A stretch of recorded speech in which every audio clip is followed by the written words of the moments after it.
President Dr. Williams.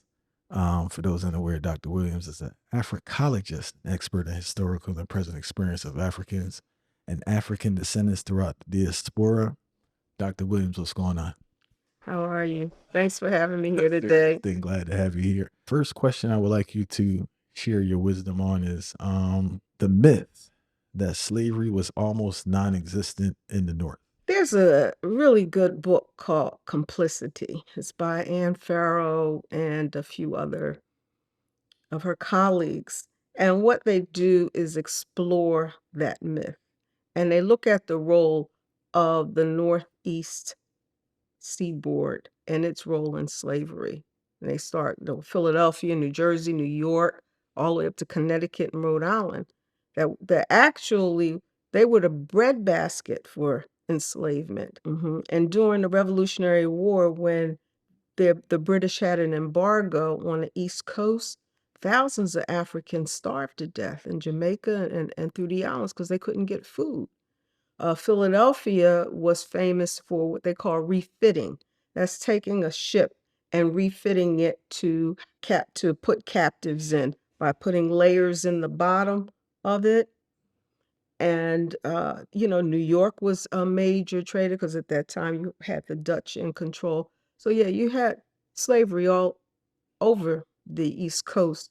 And Pennsylvania, the myth about the Quakers and William Penn. Well, some of it's semi-true. William Penn at first said that he didn't want slavery in the colony, but however, due to the demands of farming and other things, he caved in and said, okay, maybe indentured servants.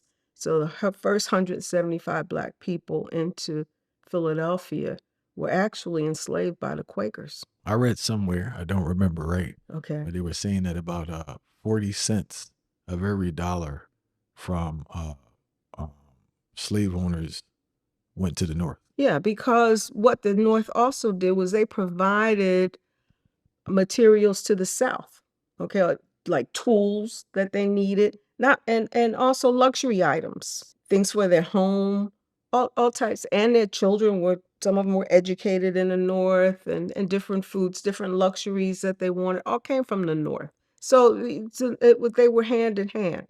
South was hand in hand with the North in the enslavement of African people. Did the myth circulate because like the North wasn't so hands-on because they had somewhat of a distance? Is that's why they justified and try to say that they weren't as active in slavery as they were? I guess it's the numbers.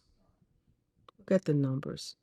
So, in the South, like in the 1700s, in some places in the South, you had Blacks 100 to 1 outnumbering whites. But you didn't have that in the North. You didn't have those large numbers. Like I said, like Philadelphia, the first, 175.